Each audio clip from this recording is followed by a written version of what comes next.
लहरों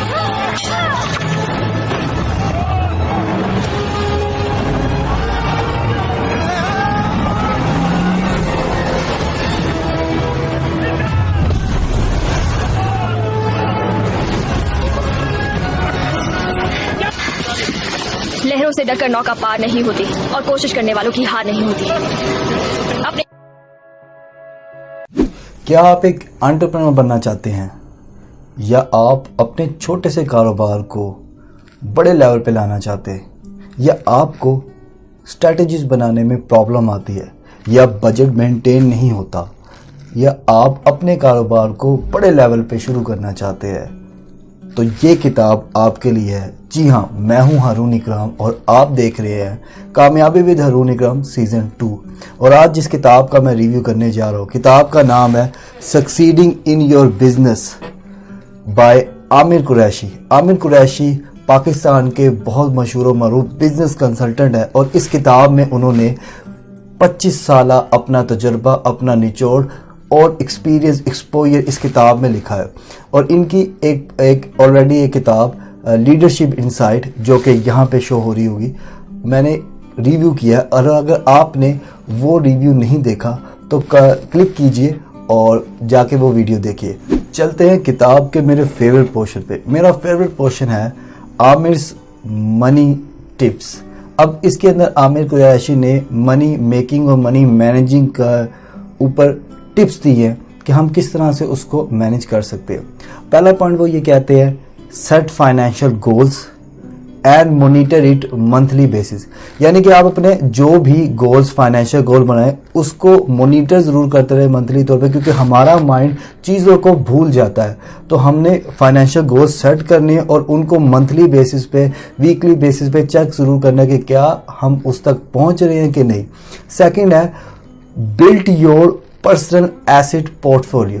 अब इसके अंदर राइटर जो फोर्स करते हैं वो कहते हैं आप अपने बिजनेस पोर्टफोलियो तो बना रहे हैं, बहुत अच्छी बात है, लेकिन आपको अपना पर्सनल एसेट पोर्टफोलियो भी बनाना चाहिए कि आपकी क्रेडिबिलिटी को लोग इस तरह जाने कि ये बंदा ईमानदार है, ये बंदा होनेस्ट है, ये बंदे का करैक्टर बहुत ज़बरदस्त है। तो इस पे ज़रूर काम कीजिए। थर्ड पॉइंट है build cash reserve in business. देखिए, रिजर्व्स के विदाउट आपको किसी भी अनफॉर्चुनेट सिचुएशन के ऊपर काम करना हो तो आपके पास अगर रिजर्व होगा तो तभी आप कर पाएंगे, नहीं तो अदरवाइज आप इसमें काम नहीं कर पाएंगे। फोर्थ पॉइंट है know your break even point and regularly review your budget. अब इसके राइटर कहते हैं कि देखें, विदाउट वेस्टिंग टाइम अपना बजट जरूर रिव्यू करते रहा करें कि आपको पता होना चाहिए कि आपकी कितनी कैपेसिटी है, आप कितने यूनिट प्रोड्यूस कर सकते हैं, आपके पास कितना बजट है, जो ऑर्डर आप ले रहे हैं क्या आपके पास उसके लिए जगह, बजट वगैरह सब कुछ है या नहीं। पांचवा पॉइंट है make a debt collection system. देखिए जी, अगर आपने किसी को उधार दिया हुआ है या आपने किसी से लेना है तो अपना एक कलेक्शन का सिस्टम ज़रूर बनाएं, क्योंकि अगर आप कारोबारी इंसान हैं तो आपको इस पे काम ज़रूर करना होगा। पॉइंट नंबर 6 है offer client the option of paying the credit card, let the bank worry about the collection of date.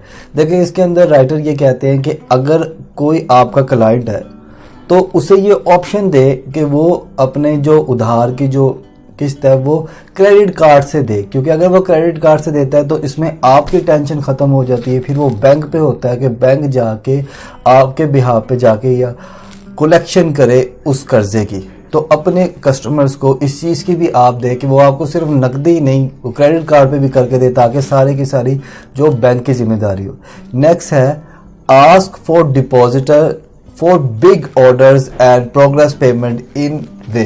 अब देखो, इसका मतलब ये है कि राइटर कहते हैं कि आप बड़े जो डिपॉजिटर है ना, मतलब कि बड़ी जो आपका कोई भी असाइनमेंट आती है, कुछ भी बड़ा आपके पास आता है ऑर्डर के सूरत पे, तो आप उसकी पेमेंट जो है ना वो थोड़ी पेमेंट एडवांस मांग लें, ठीक है, और फिर कोशिश करें कि उससे जल्द से जल्द वापसी उसकी हो जाए। नेक्स्ट पॉइंट है हैव अ इंश्योरेंस पॉलिसी। देखिए, अगर आपकी हेल्थ है तो आप ठीक रहेंगे। देखिए, कब इंसान की हेल्थ ख़राब हो जाए इंसान को नहीं पता होता। बेहतरीन काम ये है कि आप अपनी राइटर के मुताबिक कि आप अपनी हेल्थ की इंश्योरेंस ज़रूर करवाएं। अगला पॉइंट है when borrowing money be aware of interest rate. देखिए, जब भी हम उधार लेते हैं तो अगर हम बैंक से लेते हैं तो वी हैव टू पे एन इंटरेस्ट रेट, तो उसके क्योंकि वो फ्लक्चुएट होता रहता है, तो हमें लिहाजा जिससे भी उधार लेना है, आया वो बैंक हो, आया वो किसी पर्सन से हो, या जो भी जिस हम ले रही है, वहाँ का हमें इंटरेस्ट रेट ज़रूर पूछ लेना चाहिए कि उसका इंटरेस्ट रेट क्या है, ताकि हमें आसानी हो। हम इस तरह ना हो कि हम कुछ और इंटरेस्ट रेट सोच के हमने लिया उधार हो और जब एंड पे हमें देने पड़े तो वो बहुत ज़्यादा हो। नेक्स्ट पॉइंट है स्ट्रैटेजिक प्लानिंग। देखिए जी, अगर हम लोग अच्छे प्लानर नहीं हैं तो हम लोग कामयाब नहीं हो सकते, क्योंकि अगर हम 10 मिनट प्लानिंग के लगा लें तो हमारे 50 मिनट जो है वो एग्जीक्यूशन के बच जाते हैं। तो राइटर कहते हैं हमें स्ट्रैटेजिक प्लानिंग करनी चाहिए, हमें बिजनेस प्लान करना चाहिए, और उन तमाम के तमाम प्लान का नेक्स्ट पॉइंट जो है वो एनुअल रिव्यू। हमें सालाना तौर पे देखना चाहिए कि आया जो भी हमने किया है उसका क्या असर हो रहा है, और उसके बाद हमने उस प्लान को रिव्यू करना है और एडजस्ट करना है अकॉर्डिंग टू हमारी नीड, अकॉर्डिंग टू हमारी financial condition, according to our status. हमने उस रिव्यू को, तमाम के तमाम स्केड्यूल को, जो भी हमने प्लानिंग की है उसको अपडेट जरूर करना है। और last for not the least, action plan. अगर हम एक्शन प्लान नहीं करते तो हमारा विजन, हमारा मिशन, हमारी स्ट्रैटेजिक प्लानिंग, हमारी बिजनेस प्लानिंग, जो मर्जी हो, अगर हम लोग उस पर एक्शन नहीं करते तो ये तमाम की तमाम चीज़ें रद्द हो जाती है।